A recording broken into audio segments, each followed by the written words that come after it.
Bonjour et bienvenue sur Histosophie politique.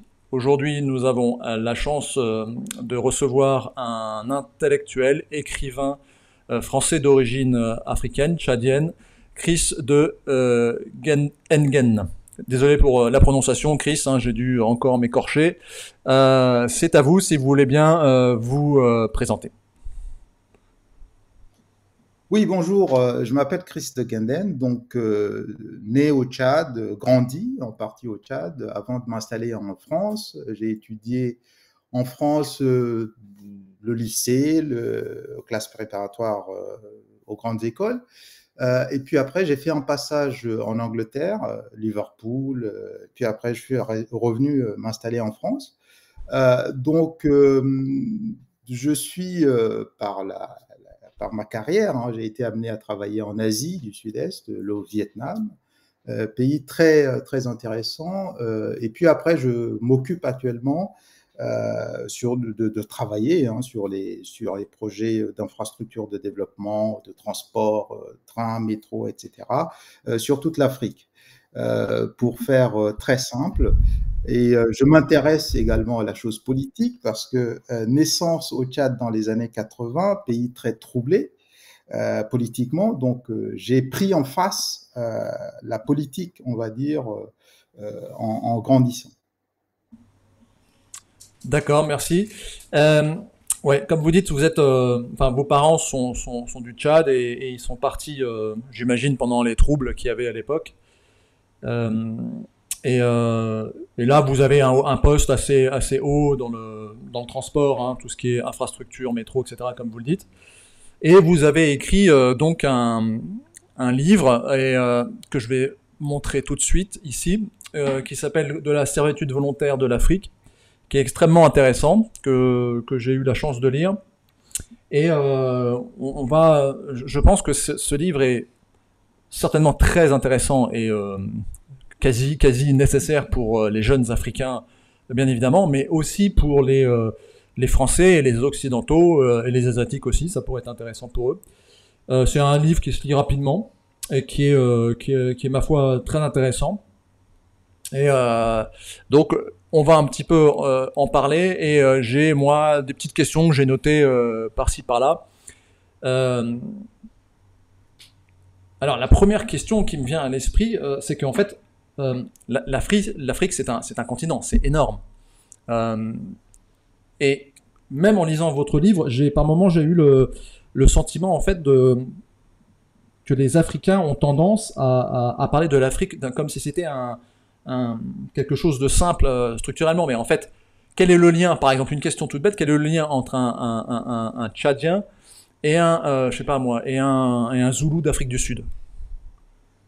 Chris. Oui, très bonne question pour démarrer. C'est-à-dire que si on veut parler de la partie, on va peut-être toucher ici et là la partie nord de l'Afrique, le Maghreb, mais ce qui est un monde méditerranéen et un peu moyen-oriental entre les deux, on va en parler peut-être à part. Mais quand on parle de l'Afrique subsaharienne, il y a plusieurs Afriques subsahariennes.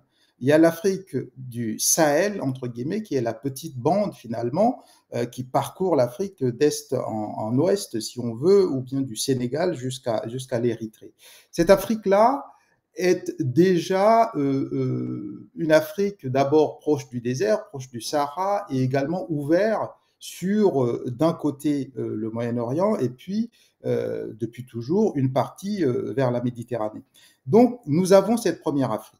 Cette première Afrique va connaître très tôt, finalement, pour une bonne partie, une islamisation, euh, et la partie qui touche l'Érythrée, l'Éthiopie, etc., il ne faut pas oublier, l'Éthiopie est un des premiers royaumes chrétiens au monde, hein, après l'Arménie, donc bien avant la France, fille aînée de l'Église, etc. Vous voyez, donc nous allons avoir cette Afrique particulière qu'est l'Éthiopie, qui est connectée depuis longtemps au monde d'abord égyptien antique, hein, et puis par la suite au monde grec, etc. Voilà, donc on a toute cette partie-là. D'ailleurs, Érythrée, par exemple, c'est Érythras en grec. Les Grecs connaissent bien cette région-là, c'est le Rouge, c'est la mer Rouge. Donc nous avons cette Afrique-là. Et puis, Et puis, comme vous le dites, quel est le lien qu'on peut trouver entre le groupe Nguni, Zoulou d'Afrique du Sud et un Tchadien, par exemple, comme je suis? Eh ben, pas tant que ça finalement, parce que les paradigmes dans lesquels les gens sont plongés, ce sont des trajectoires différentes.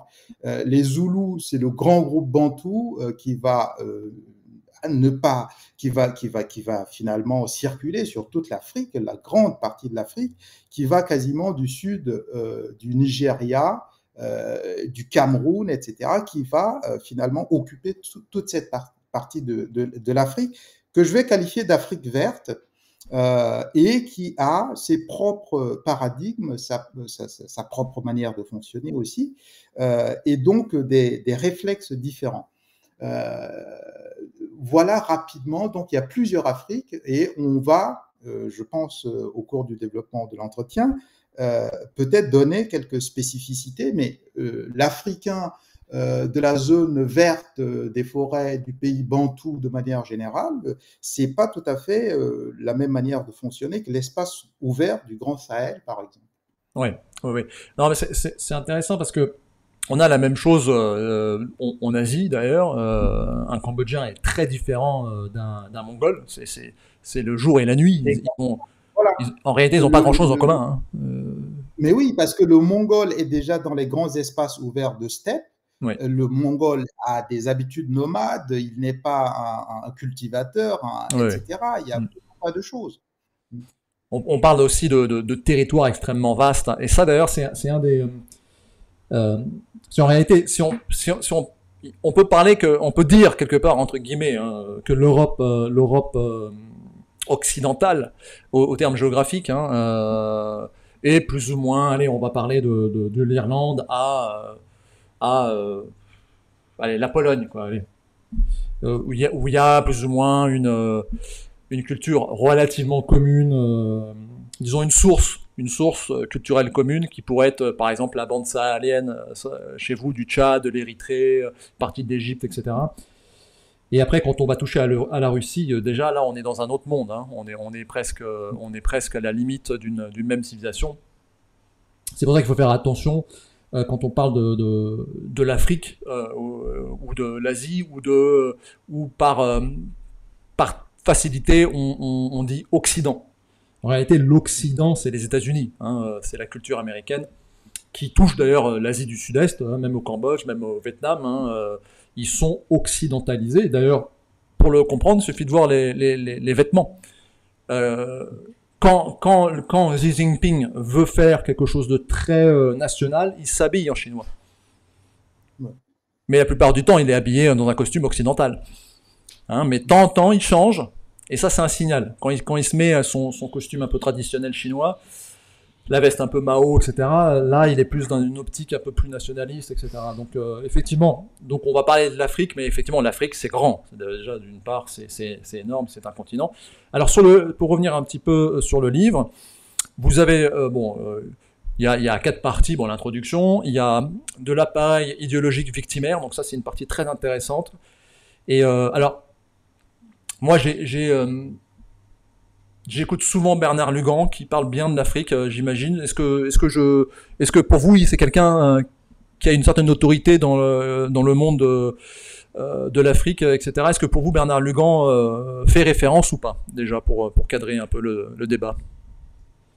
Oui, Bernard Lugan est quelqu'un qui il connaît l'Afrique, il connaît les différents peuples.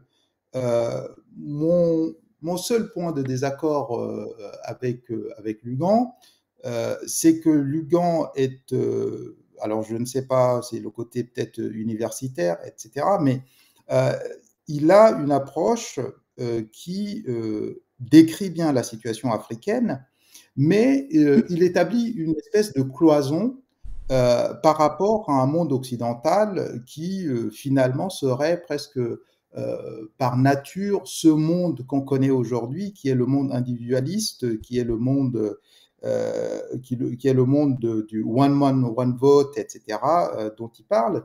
En réalité, le monde occidental a été profondément cassé. Le monde occidental a été cassé pour passer des grandes communautés enracinées de l'être vers des communautés de l'avoir, vers les sociétés de l'avoir. Et cette grosse cassure qui a été opérée à partir même de la Renaissance, on va dire, et qui a petit à petit abouti avec les Lumières et a donné la République telle qu'on connaît, qui est finalement une grande république commerçante, capitaliste, etc.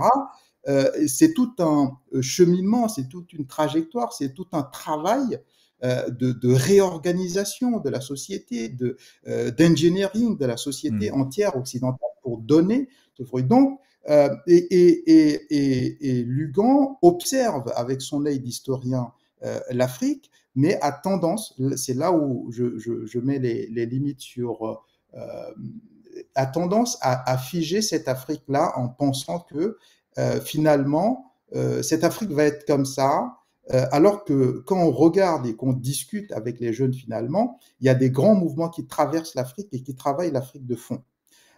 Donc c'est le seul point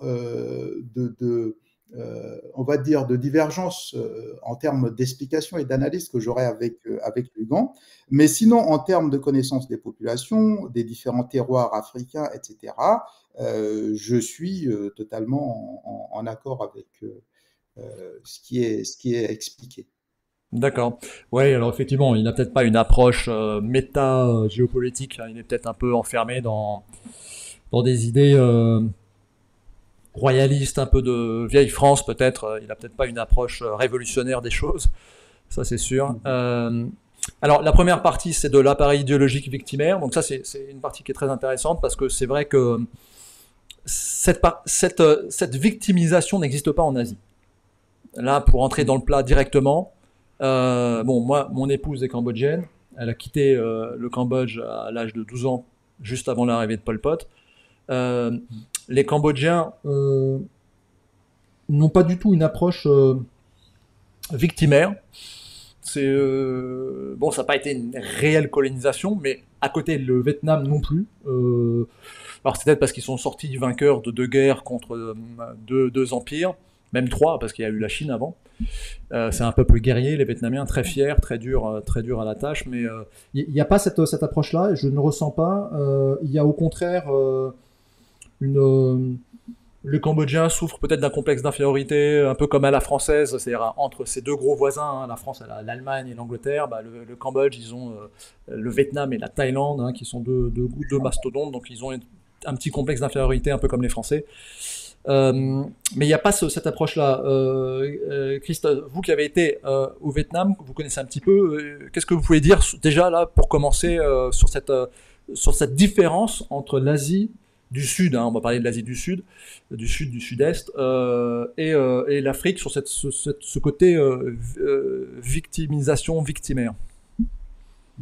Moi, je pense que ce côté victimaire a été alimenté des 2 côtés finalement, parce que moi, j'ai passé du temps au Vietnam et on observe très bien que les Vietnamiens ont repris leur vie et d'ailleurs aujourd'hui, ils ont tellement dépassé cela, la colonisation française, ils l'ont tellement dépassé d'une certaine manière qu'il y a certes les guerres gagnées, mais il y a aussi le côté où finalement la France fait partie d'une petite parenthèse historique, mais on passe totalement au-delà de ça sans problème et on continue d'ailleurs le Vietnam s'est totalement détaché, décomplexé de cela et continue à développer des rapports de développement avec la France tout à fait corrects, hein. Il y a des très grands hôpitaux au Vietnam qui sont faits en collaboration avec la France,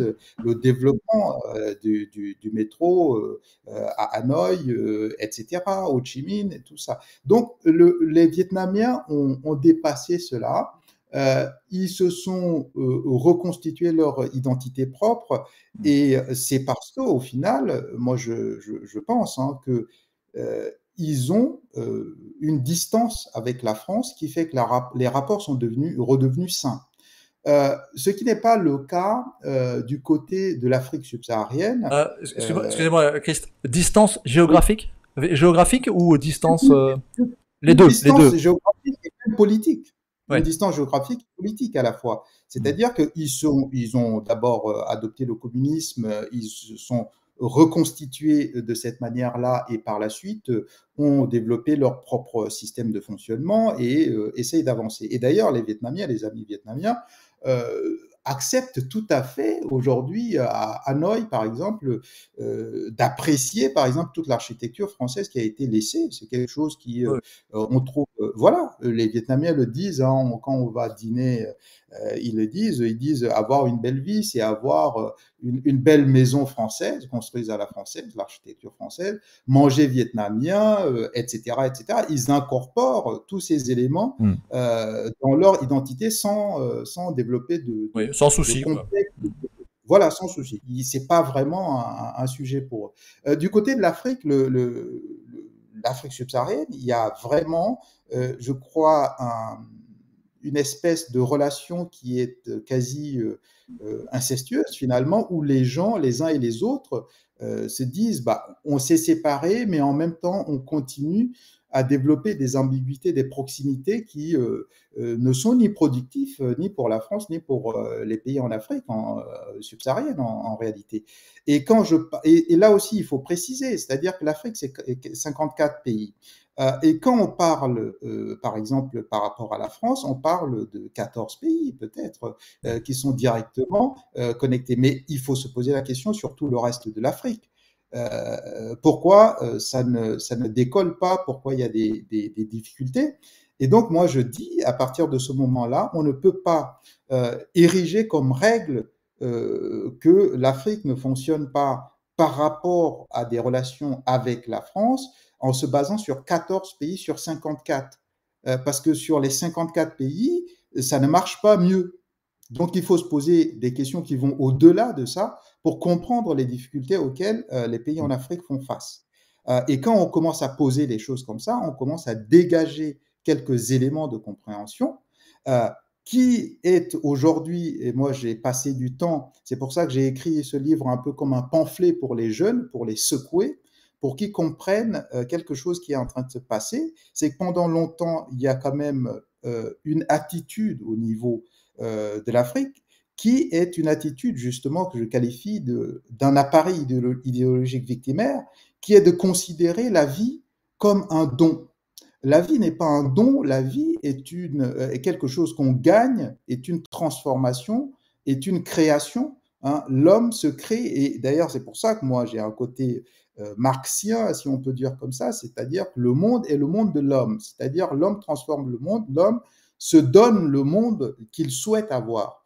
Et donc c'est quand même quelque chose de beaucoup plus proactif que l'attitude de réclamation, de prendre la vie comme don qui nous place en fait dans une posture attentiste et qui finalement remet toutes nos responsabilités non assumées dans la main des autres finalement. C'est ça ce qui se passe au niveau, on va dire, de la masse en Afrique aujourd'hui. Oui. Donc ça, est-ce qu'on peut, il y a un côté un petit peu, on va dire, relation enfant-parent, inférieur, supérieur, qui existe aussi d'ailleurs en Asie, mais c'est vrai qu'elle est différente dans le sens où j'imagine qu'en Afrique elle est peut-être plus forte. Il y a un aspect lié au karma en Asie du Sud-Est où on accepte sa situation, on accepte sa vie, etc. Mais par contre, la grande différence, c'est que si on peut faire de l'argent, il faut le faire. Voilà, les Asiatiques, et ça il faut le dire, sont des entrepreneurs. C'est-à-dire en fait que du plus petit échelon social au plus haut, tout le monde va faire du commerce. L'Asie, c'est le pays du commerce, mais du coup, dans le bon sens du terme, hein, dans le commerce, pas le capitalisme de collusion ou autre, c'est le petit commerce du petit commerçant. Et puis les Asiatiques sont travailleurs, ils ont peut-être plusieurs métiers. Le type qui vend les noix de coco qui passe ici, il est gardien la nuit et il vend des cocos la journée. Voilà quoi. En fait, ils ont tous plusieurs métiers et ils veulent progresser socialement dans la vie, gagner de l'argent Alors ça, c'est le côté un peu chinois, je dirais peut-être, parce qu'il y a quand même toujours la Chine présente hein, ici, qui fait que ils ont un désir réel de s'en sortir et après, ils ont le désir aussi d'éduquer leurs enfants. Alors ça, on va y venir après, parce que vous en parlez aussi dans le livre, mais c'est vrai que en Asie, et notamment ça, on le voit dans la communauté asiatique immigrée en France, hein, dans ma belle famille, hein. Donc ils sont tous arrivés sans trop d'argent, hein, parce qu'il y a des Asiatiques qui sont arrivés avec de l'argent et euh, Tang frères, c'est des Laotiens, ils sont pas arrivés, ils sont arrivés avec des diamants, hein, d'accord. Donc ils ont fait un business après, hein. Mais bon, la plupart sont arrivés relativement pauvres et ils ont tous travaillé de femmes de ménage à restaurateurs, enfin tous les métiers possibles et imaginables. Mais tous leurs enfants, en général, hein, d'une manière générale, tous leurs enfants ont fait un progrès social. Dentiste, docteur, cadre supérieur, commercial, etc., etc. Donc un peu comme vous d'ailleurs, parce que vous avez un bon poste, vous avez progressé dans la société. Et là, moi, j'ai une théorie qui vaut ce qu'elle vaut, hein, à laquelle j'ai réfléchi. C'est que, alors là, peut-être plus les pays du Maghreb, hein, plus que mais bon, c'est vrai que euh, la ceinture saharienne, elle est quand même proche du Maghreb. C'est que dans ces pays-là, j'ai remarqué qu'en réalité, c'est des pays très autoritaires. Si vous vous faites attraper, et d'ailleurs c'est des pays musulmans aussi, hein, d'accord, si vous vous faites attraper en volant quelque chose, et ben vous payez tout de suite cash, hein, c'est dur, c'est strict, etc. Et donc, ce qui fait que les familles se sont peut-être déportées sur l'État pour l'éducation des enfants, d'accord. Quand ces gens sont arrivés en France, quand ils sont arrivés en France, les Asiatiques, eux, ont éduqué leurs enfants. Parce qu'en Asie, il y a un État, mais il n'est pas trop fort. C'est vraiment la famille éduque les enfants. Après, il y a les bons, la religion est différente, etc. Mais ils ne comptent pas sur l'État. Ils n'attendent pas l'État. Ils n'attendent pas l'État pour... etc. etc. Ils attendent... Dans la famille, il y a une hiérarchie, il y a le grand frère qui est un peu plus riche, etc. Il va aider le plus pauvre, ça oui, mais ils travaillent par eux-mêmes.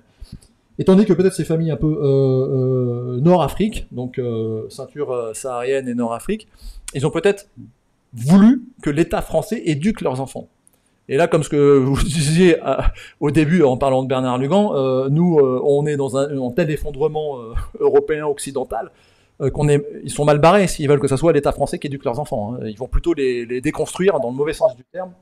Est-ce que ça, ouais. Est-ce qu'il y a une approche comme ça qui serait une piste peut-être? Qu'est-ce que vous en pensez? Alors, les pistes, il peut en avoir plusieurs, mais d'abord un mot sur l'Asie.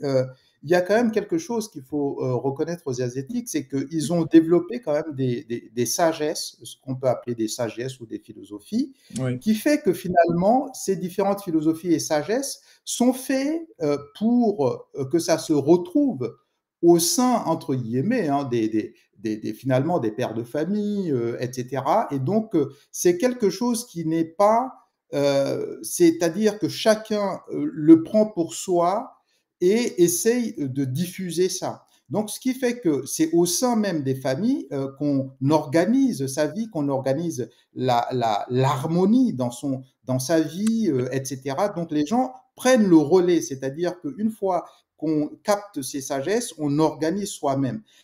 Dans le cas du Maghreb, et c'est peut-être là aussi des choses, il faut aller un peu en finesse là-dedans, parce qu'il y a beaucoup de choses qui se jouent. Il y a d'abord l'autorité, quand on parle par exemple du Maghreb ou de l'Afrique sahélienne de manière générale, il y a la question religieuse.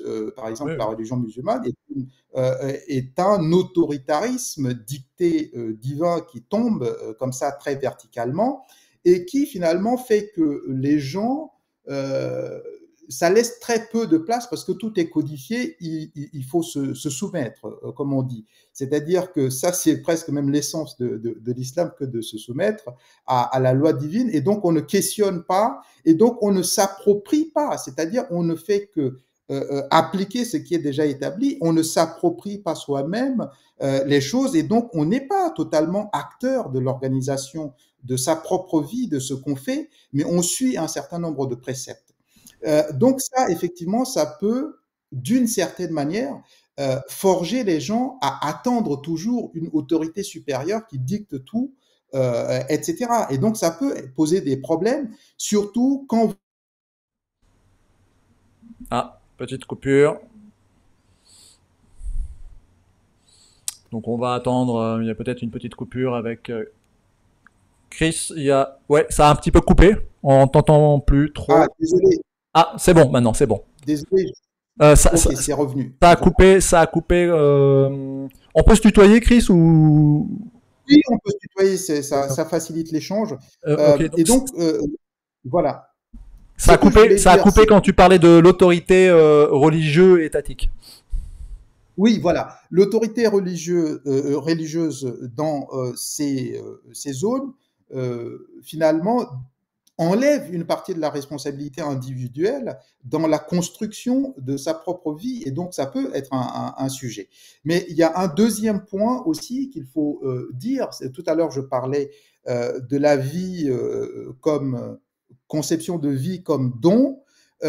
C'est là où la différence est aussi, c'est-à-dire que l'asiatique, même si, pour généraliser et aller vite, l'asiatique, même si il y a un certain fatalisme à dire que, OK, ton destin, c'est ton destin, etc. Une fois qu'on accepte que son destin est son destin, bah, en fait, on dit, bah, maintenant, dans ce paradigme-là, je dois employer tout ce que je peux pour organiser ma vie.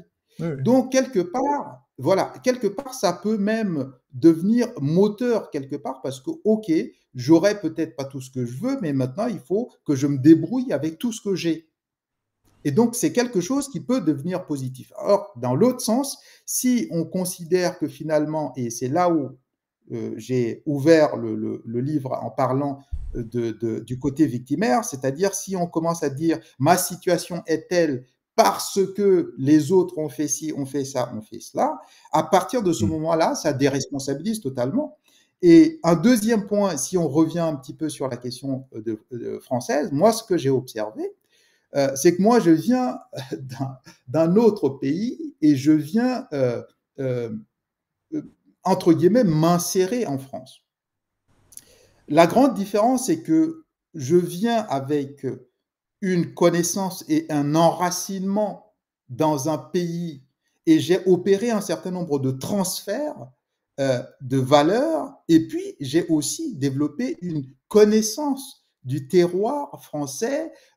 J'ai pas passé mon temps à rester juste dans les barres de béton qui ont une profondeur historique dans l'histoire de la France de à peine 60 ans. Non, il faut aller. Moi, j'ai été faire des chantiers culturels à Fort-Brescou, dans des petits patelins bretons. J'ai été dans des fest-noz où j'étais tout seul bronzé, etc., à manger des galettes sarrasin et tout un tas de choses. Donc, en fait, il y a le travail de développement et d'un attachement charnel au terroir français à faire.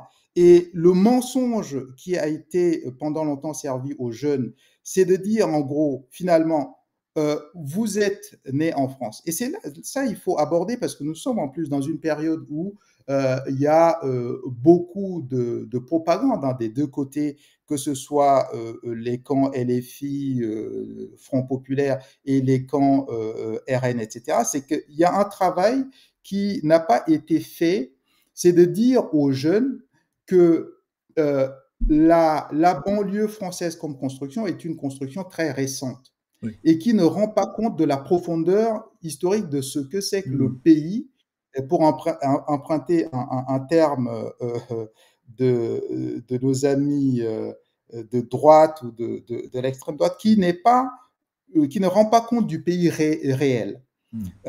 Et donc, il y a quand même, même si on est en banlieue et qu'on est formellement français, issu d'une génération, de deuxième génération, etc., euh, on ne peut pas tout attendre. On ne peut pas prendre cette vie comme un don que la France doit tout donner.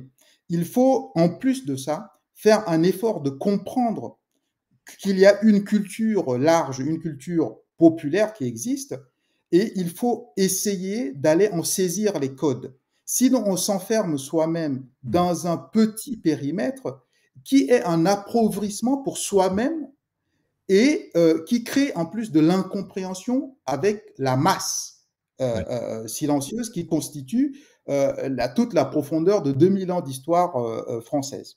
Donc oui, en fait, il faut parler de ces choses de manière calme et posée euh, et ne pas politiser tout.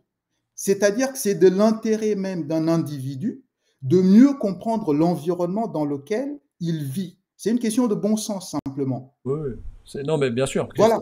Christ. Non, non, alors là, on a abordé des trucs très, très intéressants. Je dirais la première chose, c'est que euh, quand moi je suis, d'abord, j'ai pas plus de sang français que toi. Je suis un immigré en France. Mes parents sont venus en France dans les années 60, euh, du nord de l'Europe, hein, parce que la France était encore à cette époque-là quelque chose de culturel, etc. Moi, je suis né en France. Bien évidemment, j'ai une tête d'Européen, ça c'est évident. Mais la grande chance que j'ai, euh, c'est d'être resté à Paris. Et quand un jeune est à Paris, d'une manière ou d'une autre, il accède à la culture. Ne serait-ce qu'en se promenant dans les rues, en allant à un musée. Enfin voilà, c'est difficile. Le souci des banlieues, qui a été à l'époque une avancée, parce que de passer d'un ghetto à une tour HLM avec des toilettes, etc., l'ascenseur, c'était un progrès social. Mais c'est Alors, vrai. Vas-y, juste vas-y. si c'est possible, désolé, juste si c'est possible, en fait, le point où je voulais en venir, c'est que c'est la question euh, de la naïveté à la fois des parents issus des anciennes colonies françaises hein, en Afrique subsaharienne et au Maghreb, c'est de croire que l'école de la République va faire tout le boulot.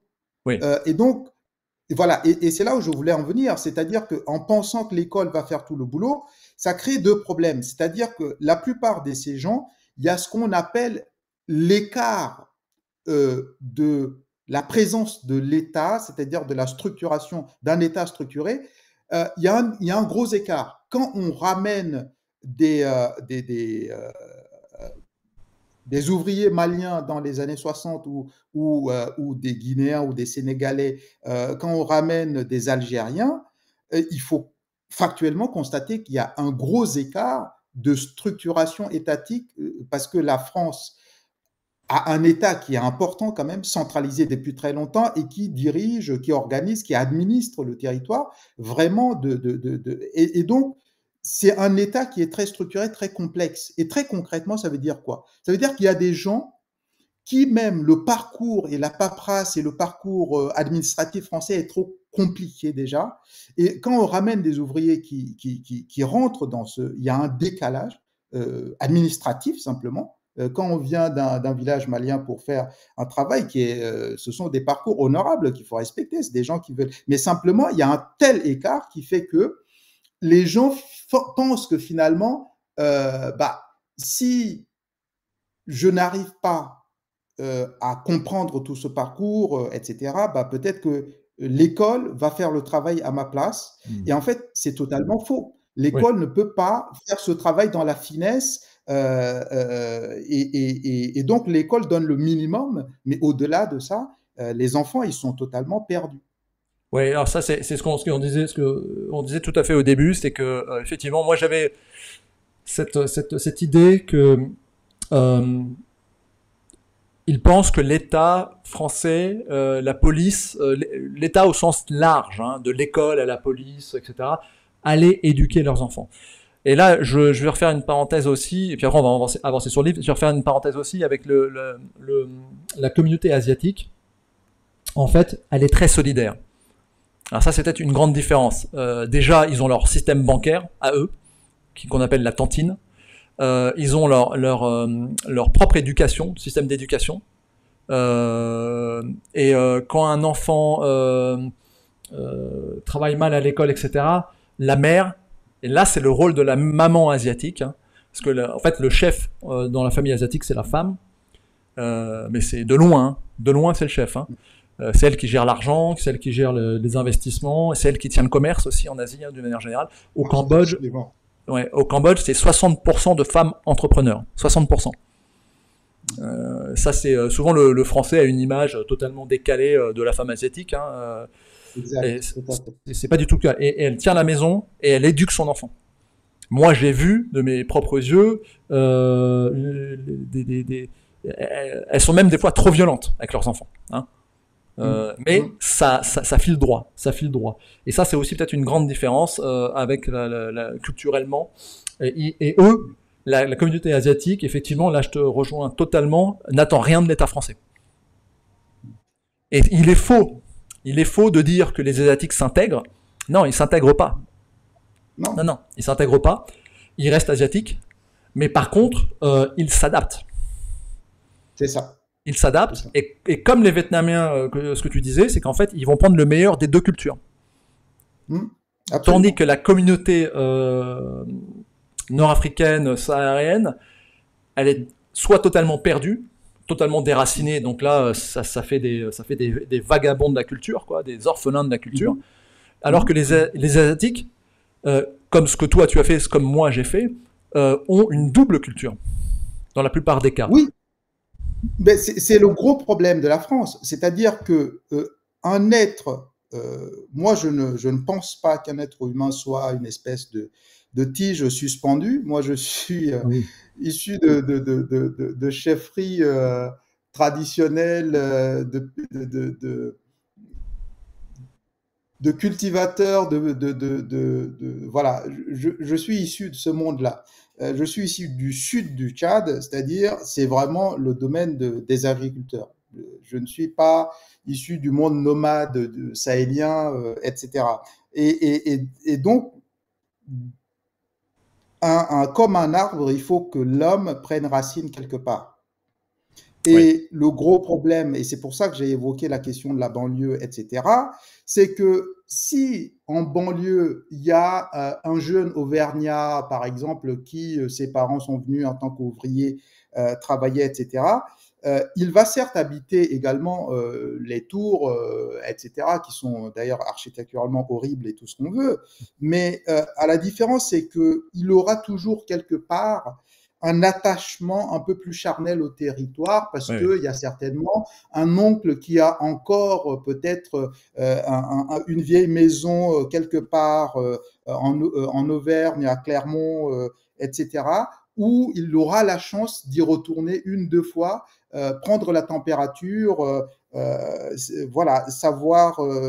Et donc, il a ce rapport-là. Mm. Or, le jeune qui est totalement suspendu entre deux cultures qu'il connaît très mal, Mm. c'est-à-dire il ne s'enracine ni en France, dans le pays réel, ni dans le pays d'origine de ses parents, dans le sens réel, pas les petites propagandes à mettre des t-shirts, je ne sais pas quoi, avec des drapeaux, etc. Ça, pour moi, c'est du folklore Ouais. totalement ridicule. C'est pas ça. C'est-à-dire qu'il faut s'enraciner. Qu'est-ce que c'est qu'être vraiment enraciné en pays mandé? Savoir qu'est-ce que c'est qu'un vieux sage africain? Comment l'écouter avec respect? Comment respecter cette autorité, etc. Quand on arrive à faire ce travail réellement, on peut opérer des transferts. Parce que si on respecte réellement un sage Wolof du Sénégal parce qu'on a été habitué par le village, le territoire, le terroir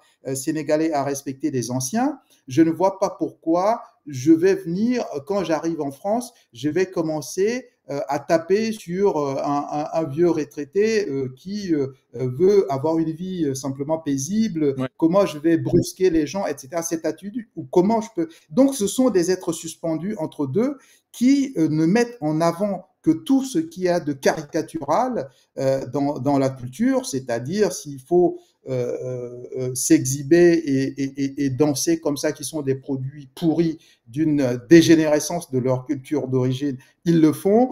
S'il faut prendre ce qu'il y a de pire dans la culture capitaliste marchande américaine, ils le prennent, Ouais. etc. Donc, ils font un patchwork comme ça qui, au final, n'arrange ni eux-mêmes, ni personne. Et ça exaspère tout le monde autour d'eux. Donc Ouais, voilà les ouais, drames.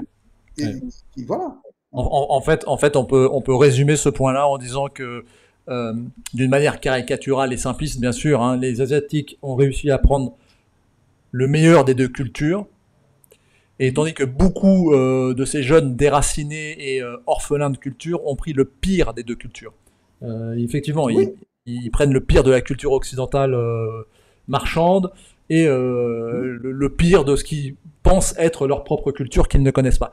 Et là-dessus, on va peut-être conclure sur. Est-ce qu'on va avancer parce qu'il y a d'autres points sur le livre. En fait, il y a effectivement, je pense qu'ils ont pas, on leur a pas transmis, enfin pas tous, parce que bien sûr, toi, tu es l'exception quelque part qui confirme un peu la règle, mais c'est le respect de l'ancien, de la personne âgée. Ça, en fait, en Asie, mais c'est tellement fort. C'est en fait le respect de l'ancien est enraciné dans le culte des ancêtres. Et le culte des ancêtres, c'est la seule et véritable religion asiatique en réalité, hein. Après, il y a le bouddhisme, il s'est greffé dessus, il y a de Alors l'animisme. très bon point de soulever cela, parce que en Afrique aussi, quand on descend dans la zone bantoue, dans la zone forestière, etc., il y a beaucoup de religions qui sont très similaires à ce qui se passe en Asie avec les cultes des ancêtres, etc. Et donc, c'est un bon sens humain, simplement. C'est de dire simplement que bah, finalement, si on est là, c'est parce que nos ancêtres ont fait des choix qui ont permis de s'en sortir dans cet environnement, parce que le développement des êtres humains, c'est quand même un long développement sur un environnement hostile, sur tout un tas de choses. Donc, les choix sages de nos ancêtres qui nous ont permis d'être là, c'est tout à fait des choix honorables, et donc c'est presque du bon sens que d'avoir ces premiers types de religions, etc. Maintenant, là où la différence peut aussi s'observer, c'est qu'en Asie, l'autorité, parce qu'en Afrique, il y a ces dernières années peut-être, hein, ou depuis peut-être à la suite de la colonisation et de la décolonisation, il y a un phénomène qui est, on va dire, une espèce d'autorité parasite et non efficace. C'est-à-dire qu'il y a encore en Asie l'autorité, on accepte de se soumettre à cette autorité parce que on attend toujours de la compétence de cette autorité. Oui. C'est vraiment l'image du vieux maître Shaolin qui va soumettre ses élèves à beaucoup de difficultés, mais parce Oui. qu'il a une compétence réelle à leur transmettre. Oui. Et donc, on a cet élément qui fait que c'est beaucoup plus facile aux Asiatiques de se soumettre à l'autorité, étant entendu qu'ils peuvent en tirer une compétence, un enseignement, etc. Cette culture du maître, qui est finalement, et pour un jeune Asiatique, il peut le comprendre facilement, parce qu'une fois qu'il comprend ça, il peut également comprendre, si on lui parle par exemple de Platon et ses disciples, il comprend, il fait le lien.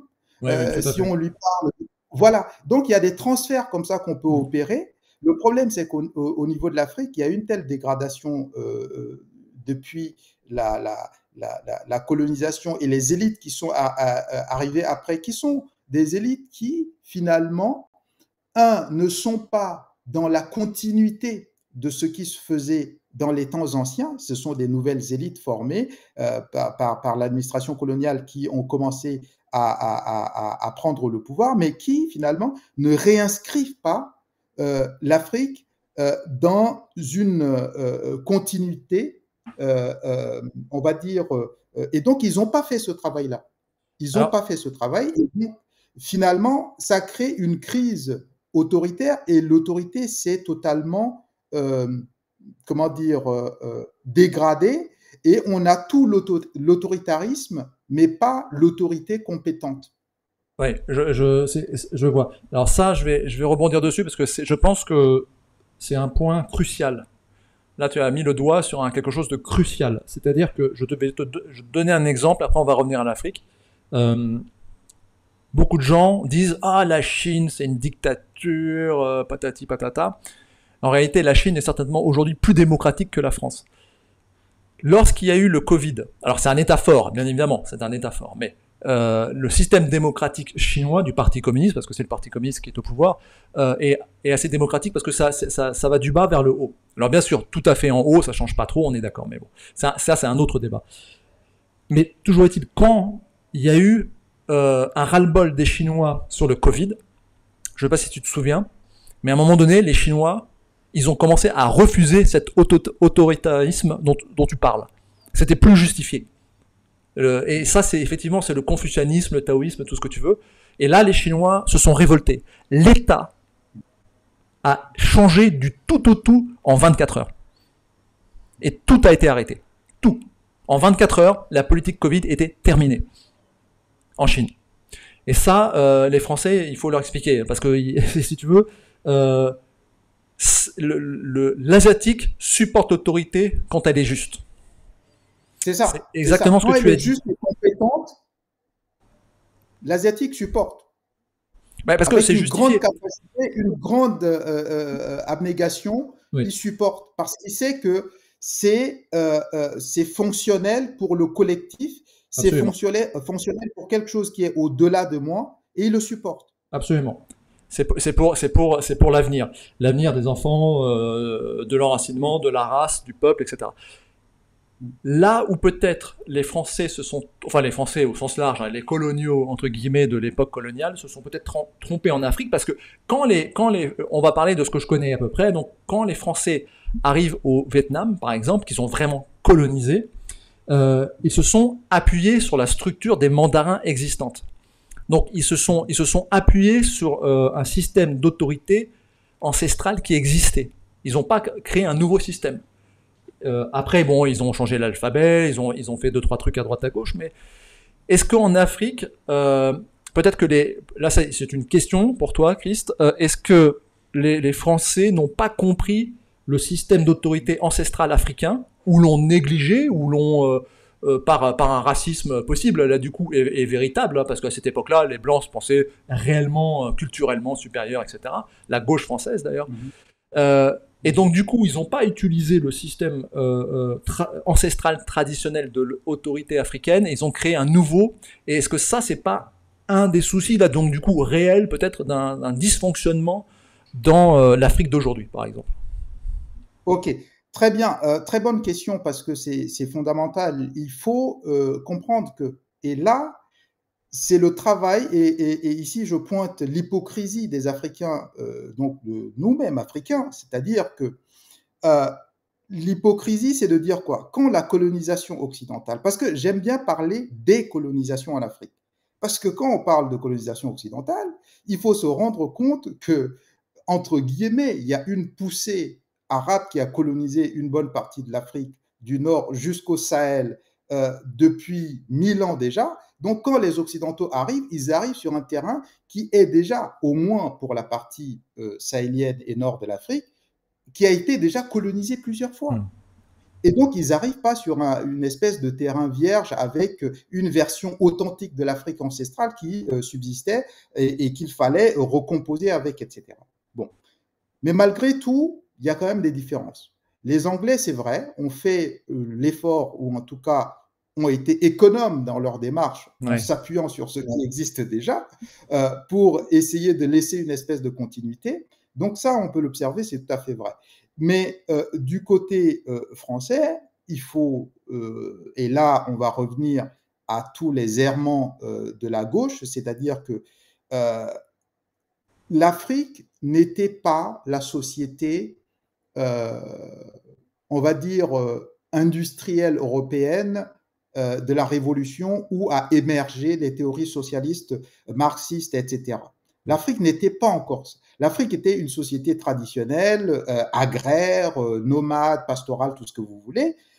Et donc, on ne pouvait pas venir plaquer directement cet esprit de révolution socialiste comme ça, sans avoir développé une certaine industrie, etc. Donc, le drame, c'est que on arrive dans des États qui ne sont que formellement des États, parce que reconstitués et redécoupés par la colonisation, mais qui, dans l'inconscient collectif des différentes populations, on n'en a pas encore fait un peuple, une nation, dans beaucoup de cas. Et donc, les gens sont restés fragmentés, si vous voulez. Hein. Et donc, dans ce cas-là, appliquer des théories socialistes de type prolétaire, etc., c'est un drame à la fin parce que c'est appliqué au mauvais moment. Le timing n'est pas respecté et donc ça crée tous les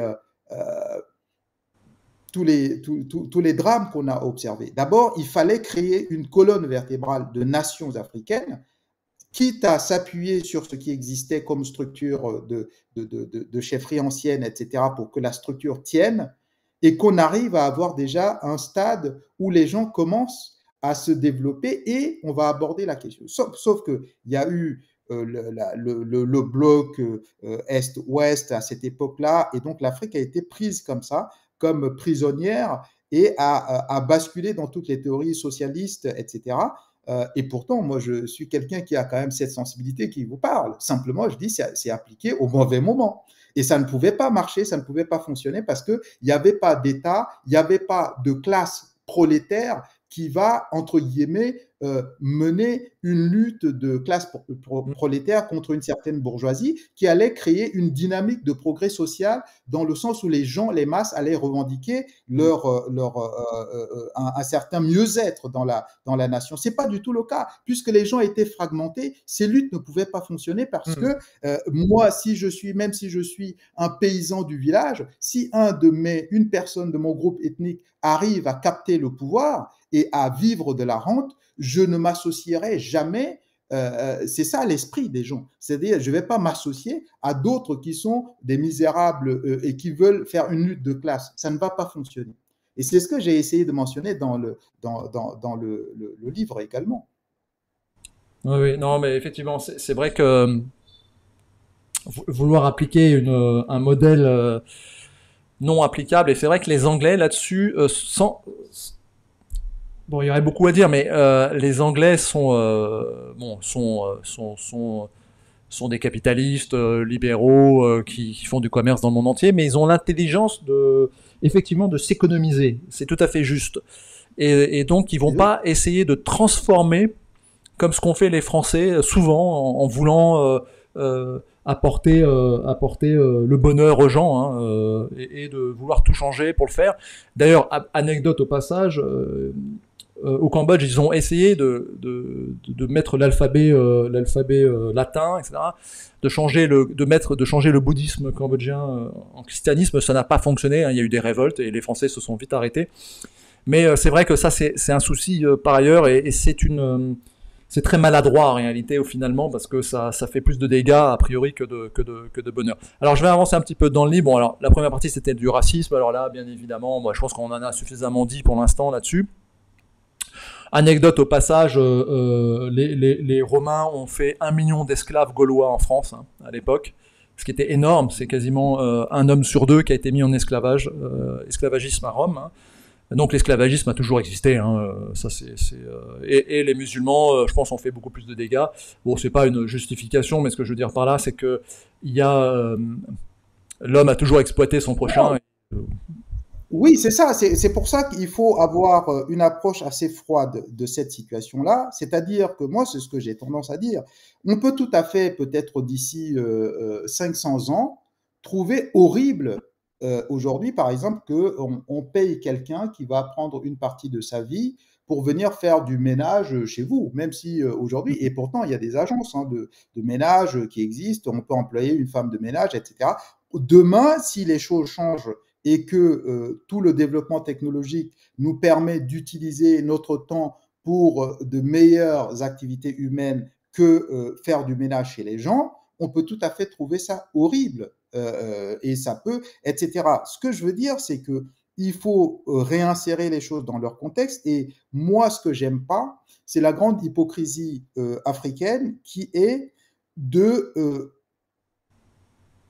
uniquement s'attarder sur l'esclavage occidental sans oublier toutes les horreurs qui ont été commises parce que l'Afrique a commencé, les piliers des nations africaines, quand on parle du Sahel par exemple, toute la bande sahélienne était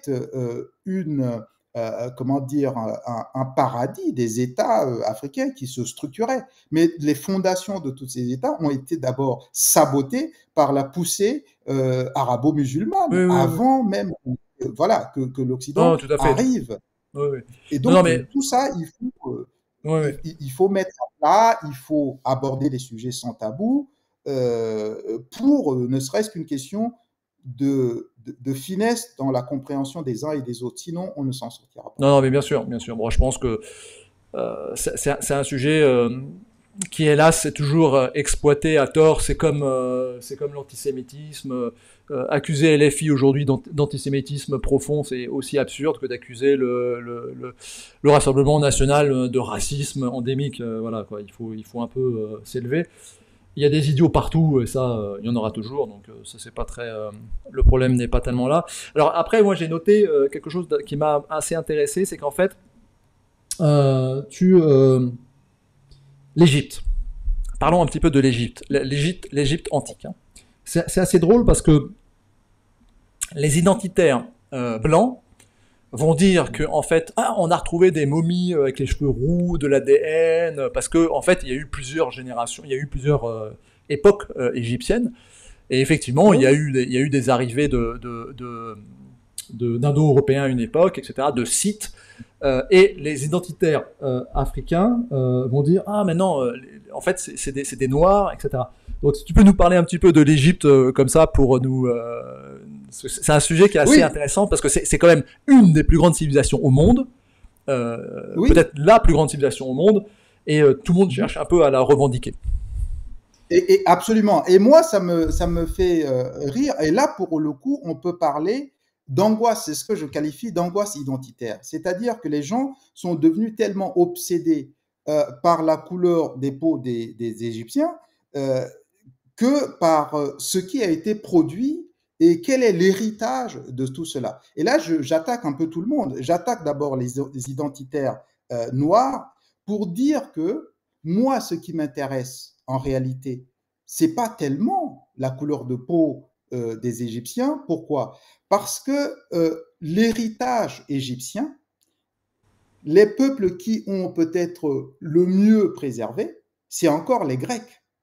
C'est encore les Grecs parce que c'est là où les transmissions ont été les plus directes, c'est là où les échanges ont été les plus fructueux, Hmm. et c'est là où la récupération d'un certain nombre de choses, à la fois la Grèce s'inspire un peu, on l'oublie, mais avec le côté, les Indiens aussi, Oui, oui, tout civilisation à fait, tout à brillante. fait, tout à fait. Voilà. Donc, il y a eu des échanges, beaucoup d'échanges à ce niveau-là, qui ont fait que la Grèce, finalement, pour moi, est l'héritière de tout ce savoir du bassin méditerranéen et qui a le mieux magnifié pour par la suite transmettre en partie aux Romains, et puis après, ça va donner tout ce qu'il y a comme développement par la suite. Donc, moi, je dis simplement aux jeunes identitaires africains, je dis, c'est pas récupérer l'histoire de l'Égypte qui va pas changer la face de l'Afrique actuelle. Hein.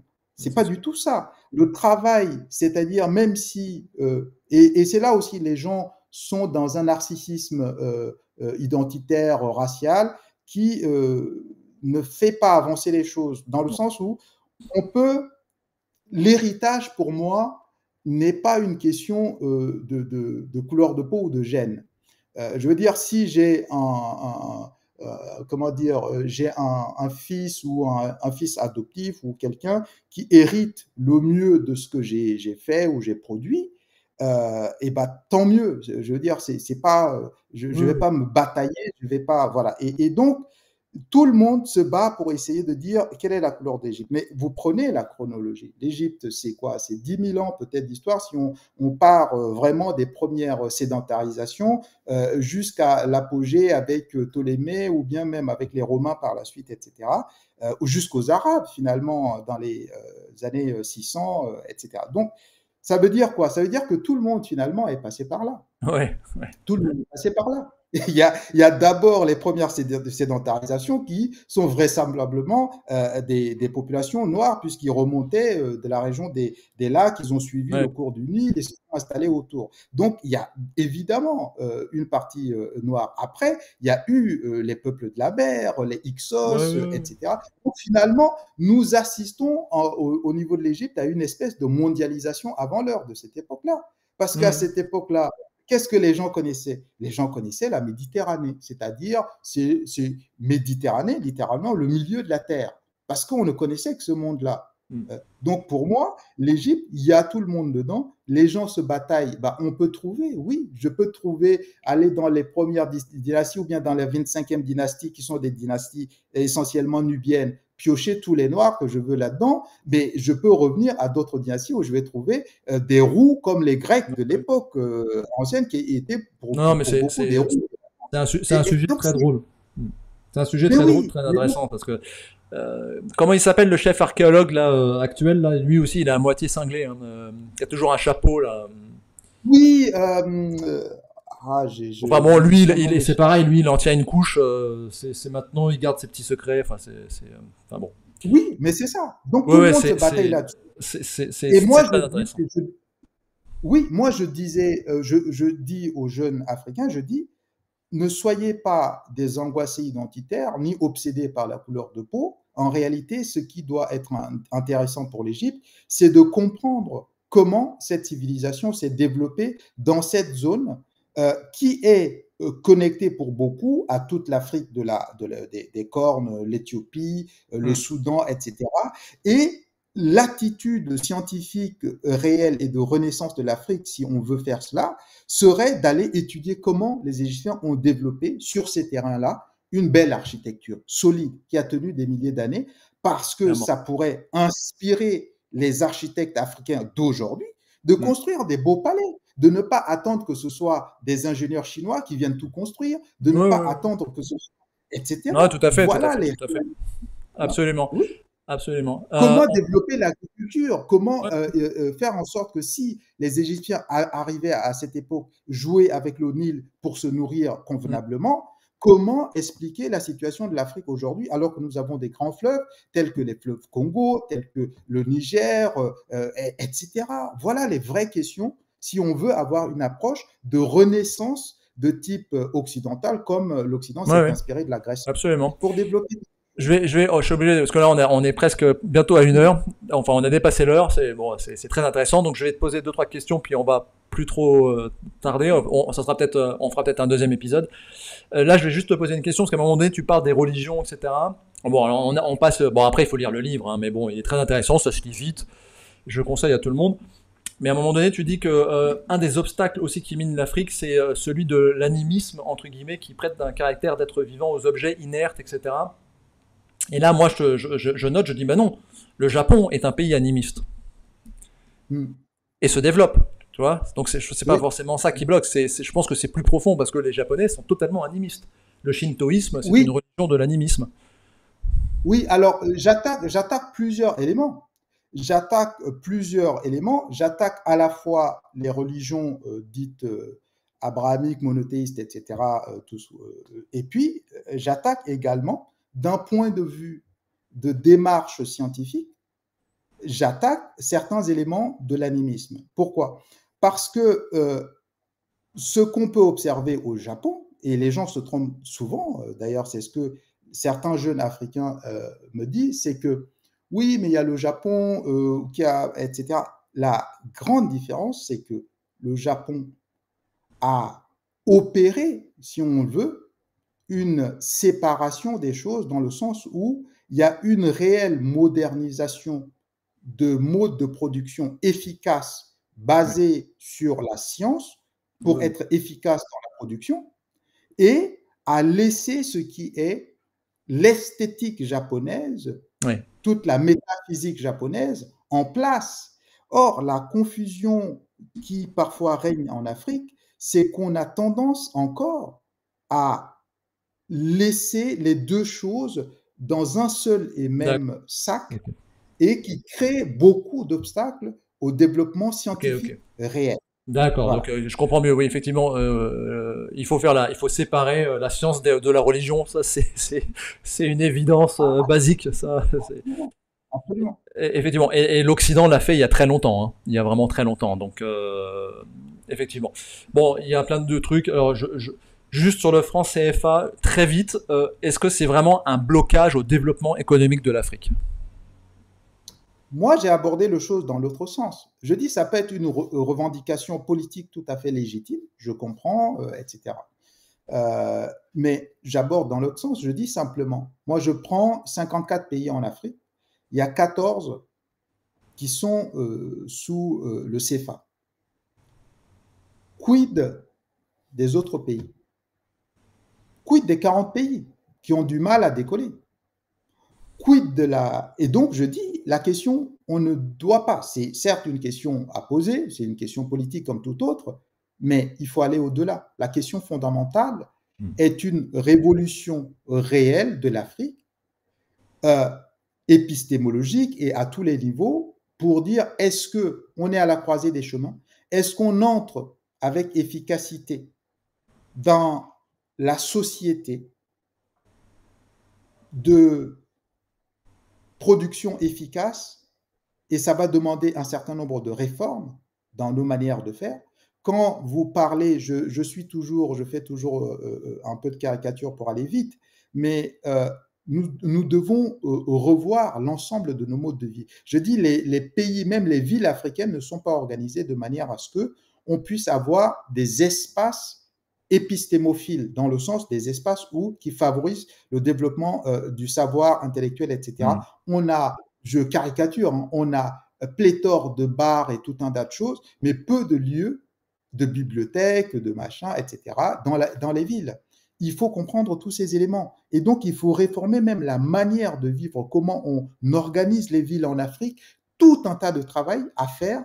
Et aujourd'hui, je ne pense pas que tout ça soit pris au sérieux. Donc, évidemment qu'on peut parler de CFA, évidemment qu'on peut parler de bases étrangères, mais bon, la Corée a des bases étrangères, Oui. l'Allemagne a des bases Hmm. étrangères, etc., etc. Donc, Non, la question il y a quelque doit chose de aller au-delà. Oui, il y a quelque chose Voilà. de plus profond, effectivement. Exactement. Il y a quelque chose de plus profond, ça c'est une certitude. Alors, on va arriver un peu. Bon, il y a plein de sujets. S'il y a une chose une question que je voudrais te poser, parce que c'est c'est une des grandes. C'est ce qui a permis à l'Europe de se développer à une certaine époque. Bon, ok, le fait qu'elle soit jamais unifiée, petits pays qui se battent, etc. La compétition, tout ça, etc. Mais il y a une chose qui est très importante à mon sens, au-delà de l'esprit individuel, de l'homme du nordique, entrepreneur, guerrier, libre, paysan, etc. Armé, c'est très important. Le citoyen doit être armé, à mon sens, c'est la première des libertés. Mais par contre, c'est le droit à l'erreur. Dans la société occidentale, on a un droit à l'erreur. L'erreur, au contraire, permet d'apprendre et de s'améliorer. Alors, dans la vieille Europe, c'est un petit peu moins. Surtout en France, c'est un petit peu moins. Il y a toujours une certaine honte d'avoir fait faillite. Moi, j'ai fait faillite, etc. Oui, oui. Mais aux États-Unis, c'est clairement. Au contraire, ils vont te dire que c'est un avantage, c'est une expérience. Mm, Et c'est vrai qu'en Asie, ils ont un handicap avec le droit à l'erreur, notamment au Japon, hein, où c'est vraiment pas le cas. Ils peuvent pas perdre la face, etc., etc. Et c'est vrai que ça, c'est quelque chose qui est profondément une des grandes libertés du monde occidental, en particulier ce droit à l'erreur. Comment ça se passe en Afrique, ce droit à l'erreur? Il n'existe pas, c'est lié à la religion. Comment tu le ressens, ça? Alors, au niveau de l'Afrique, on va dire que il y a les deux aspects. Il y a les deux aspects. Le, le côté, on va dire, Afrique un peu plus, on va dire, sahélienne, etc. Il y a plusieurs influences. Donc, il y a une espèce euh, un certain fatalisme lié aussi au côté un peu au côté un peu islam, etc. C'est-à-dire que bah, si d'abord tout n'est pas entre mes mains, hein, Hmm. c'est-à-dire les musulmans disent la hawla wa la quwwata illa billah. Là, ça veut dire que ni force ni puissance en dehors de Allah. Donc ça veut dire que tout n'est pas à ma disposition. Donc si je perds, si je me trompe, si ça marche pas, tant pis, je me dérange pas. Donc le travers de cela, c'est que bah, finalement on apprend peu de ces erreurs dans le sens où on dit peut-être que c'est le sort qui en a décidé autrement. Donc on peut avoir ce blocage qui fait qu'on peut moins apprendre de ces erreurs et donc on développe une société qui est moins critique. Oui, Et ça, c'est fondamental parce que, et c'est le gros problème que j'ai eu, c'est-à-dire les divergences d'opinion. C'est-à-dire c'est le débat qui dynamise les choses. Et c'est le danger qui guette aujourd'hui même la France. oui, C'est-à-dire que tout devient idéologisé ouais, et on met des tabous partout et les gens ne parlent plus. mm, Donc ce sont des anathèmes qu'on se jette et ça ne fait pas évoluer. ouais, Il n'y a pas d'intelligence qui se développe dans cette dynamique. mm, Et on observe la même chose dans une certaine partie de l'Afrique où finalement on ne critique que très peu sa propre société et c'est pour ça que des livres, des pamphlets comme ce que j'ai écrit sont rares finalement. mm. Hein. Ouais, Les ouais, gens sont dans la pensée unique de charger l'Occident de tout. mm, Hein, et c'est pour ça que je dis on se morfond ou on se, je ne sais plus, je dis la pleurniche est devenue un coussin confortable qui amortit tous nos chutes propres. Hein. ouais, Voilà ouais, les projets. Donc ouais, tout à fait. c'est ça Mm. le problème, le droit à la critique de sa propre Ouais, ouais, société. ouais. Il faut développer cet esprit critique, ça crée de la dynamique Mm. et de l'intelligence. Ouais, ouais, ouais. Vraiment, c'est quelque chose de profond. Alors, on va arriver au point à l'Afrique. L'Afrique gouvernera-t-elle le monde? Alors là, c'est intéressant parce que tu développes des scénarios. Tu développes trois scénarios en réalité liés à ce qui se passe aujourd'hui dans le monde, hein. Donc ça, c'est intéressant. On va conclure un peu là-dessus. Donc le premier scénario, c'est si la confrontation entre les États-Unis, les États-Unis sortent vainqueurs, ils finiront par soumettre totalement l'Europe et par la suite chercheront à ramener la Russie dans le camp occidental en lui rappelant ses racines européennes, etc. Donc ça, c'est vraiment les grands plans impérialistes américains. Il restera alors la Chine et l'Afrique, le dernier espace de bataille pour l'hégémonie mondiale. Donc ça, effectivement, c'est une piste qui peut arriver, hein, tout à fait. Euh, alors dans ce plan-là, il y a un deuxième scénario, c'est les choses tournent à l'avantage de la Russie et de la Chine. Le grand bloc perdant sera l'Europe et les États-Unis, qui pourront alors se replier sur leur zone de confort, Sud-Amérique, Canada pour les États-Unis bien sûr, pour encaisser le choc. Mais nous, l'Europe, on sera tous on est grands perdants aussi. Et après, c'est le bloc Russie-Chine qui gagne, qui est possible aussi, hein.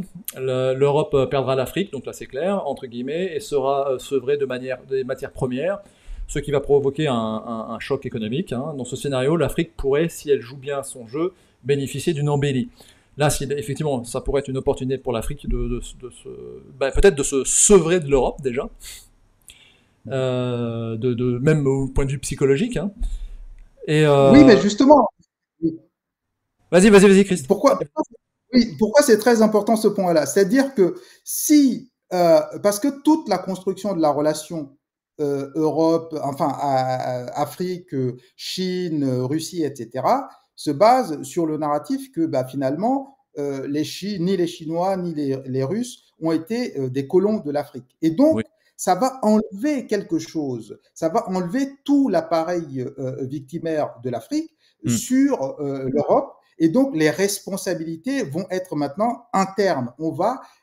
L'Afrique va être forcée de se Ouais. regarder elle-même. Pourquoi ça pêche? Puisque la Chine et la Russie n'ont pas colonisé directement. Pourquoi maintenant, dans ce nouveau paradigme, on pêche toujours à s'en sortir? Alors, effectivement, il ne faut pas être naïf. C'est-à-dire que si la Russie, qui a un peu plus de matières premières, mais la Chine prend le leadership, ça veut dire quoi concrètement? Ça veut dire que la Chine va continuer à prospérer en aspirant toutes les matières premières de l'Afrique de la même manière, sinon beaucoup plus, parce que y a une gourmandise chinoise pour alimenter toutes les usines, faire fonctionner toutes les machines, qui est énorme. Et donc, à partir de ce moment-là, l'Afrique va connaître de la même manière une grosse période de mise en coupe réglée qui commence déjà avec la Chine aujourd'hui et qui va forcer l'Afrique à un moment donné à se demander, ben voilà, on s'est plaint des Occidentaux,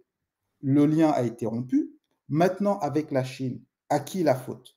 La Chine n'a pas été une puissance qui a colonisé l'Afrique, etc., etc. Comment on fait? Et là, l'Afrique va être obligée, contrainte, de regarder sa propre structure interne et se dire à quel niveau je vais me reformer pour essayer de me mettre à niveau et être un bloc qui va concurrencer, qui va se développer dans le monde.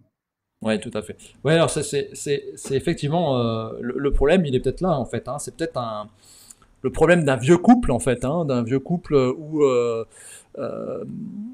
où la femme alors, je dis la femme, c'est l'Afrique et le mari, l'Europe. Hein. Il ne faut pas chercher des trucs trop compliqués derrière, mais c'est que la femme n'ose pas quitter son mari, qu'il la trompe, qu'il l'aime plus, ou c'est elle qui l'aime plus, mais ce couple n'arrive pas à se défaire en fait.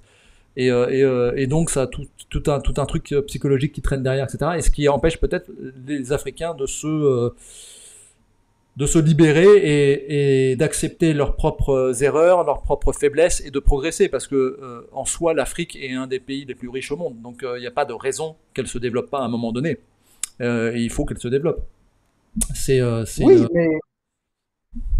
mais ça demande une provocation de changement de paradigme assez profond ouais, parce que ce qu'on appelle richesse, c'est une production de l'homme et donc il faut que l'homme lui-même soit transformé afin qu'advienne cette production de richesse. Quand on a la plupart des pays, et c'est pour ça que je parlais de prendre la vie comme don, c'est-à-dire que la plupart des pays, qu'est-ce qu'on observe?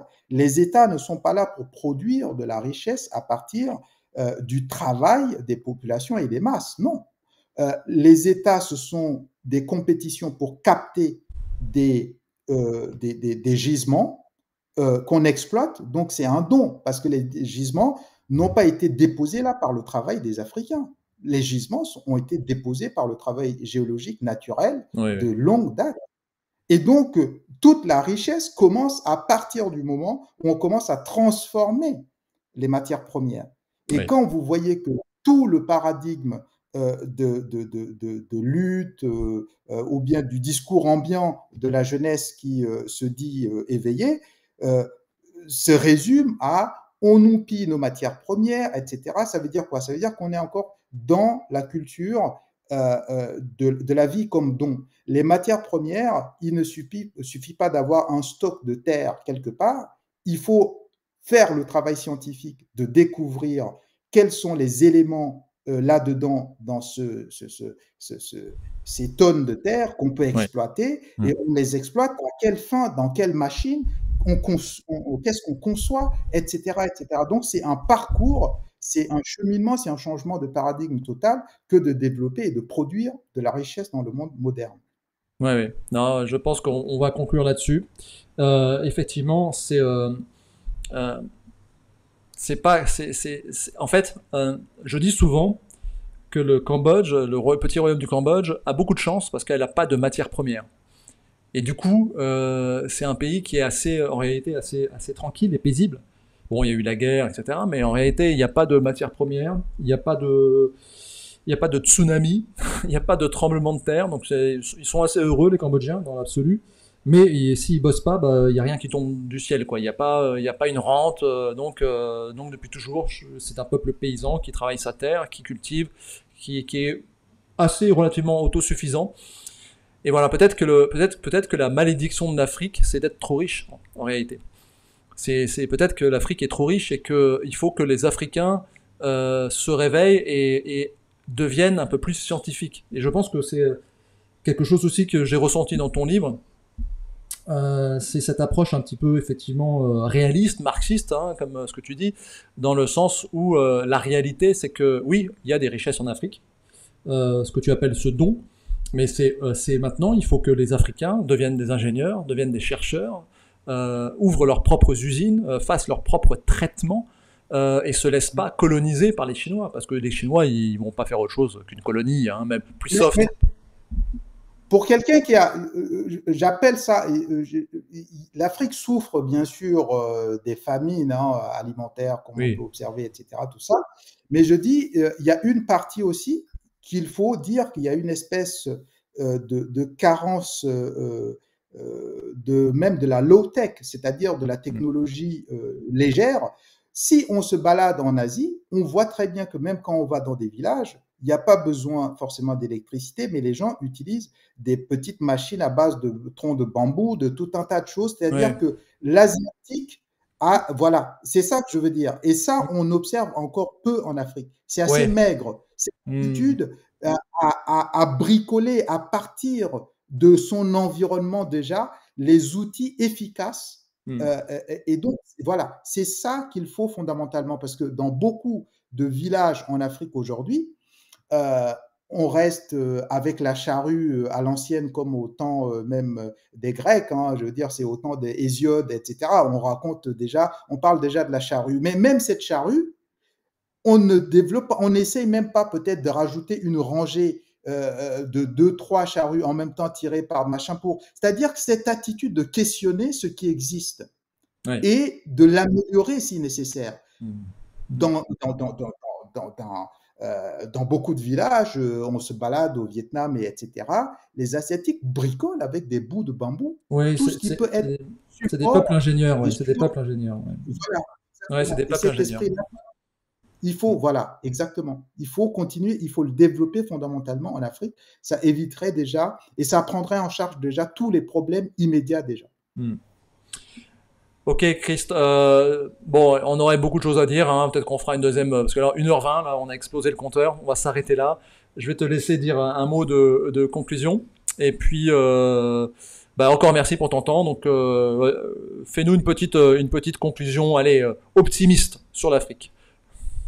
Oui, alors conclusion optimiste sur l'Afrique, c'est que l'Afrique est jeune et avec la grande ouverture aujourd'hui de la circulation de l'information, etc., finalement, il y a un certain nombre de problèmes de cloisonnement dont l'Afrique a souffert pendant longtemps qui sont levés et qui va permettre à l'Afrique de prendre connaissance, prendre la température du monde en temps réel.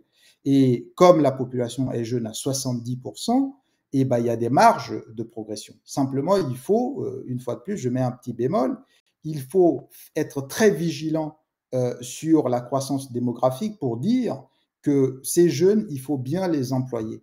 Il faut bien les employer pour éviter que ça devienne des drames. Il faut bien les employer et les mettre au service, les occuper et mettre tout en place une architecture technologiques, scientifiques, etc., qui leur permettent vraiment de devenir des ingénieurs de demain. On construit des pays avec beaucoup d'ingénieurs. Les Romains étaient des ingénieurs, ils construisaient des ponts. Hein. Même les Ouais. souverains pontifs, ce sont des constructeurs de ponts. Hein. Donc, on construit le pays comme ça, avec des ingénieurs. Et il faut sortir des postures attentistes et de se déresponsabilité en mettant toute la faute sur le passé. Il y a un avenir urgent à construire là avec le doublement de la population d'ici 2025, je pense. 2050, pardon. Ouais. Voilà. Ok, Chris, merci beaucoup pour ton temps. Effectivement, il faut que l'Afrique se développe, plus d'ingénieurs, plus de sciences, pour que les jeunes ben, ne quittent pas leur pays, parce que c'est une richesse qui développe leur terre ancestrale, et que l'Afrique devienne indépendante et un beau pays comme elle le mérite, et comme tous les pays le méritent. Merci pour ton temps. Peut-être qu'on se reverra une deuxième fois, parce qu'on n'a pas tout abordé. Et voilà, à très bientôt. Ciao, merci Chris. Merci beaucoup, David. À bientôt. Au revoir.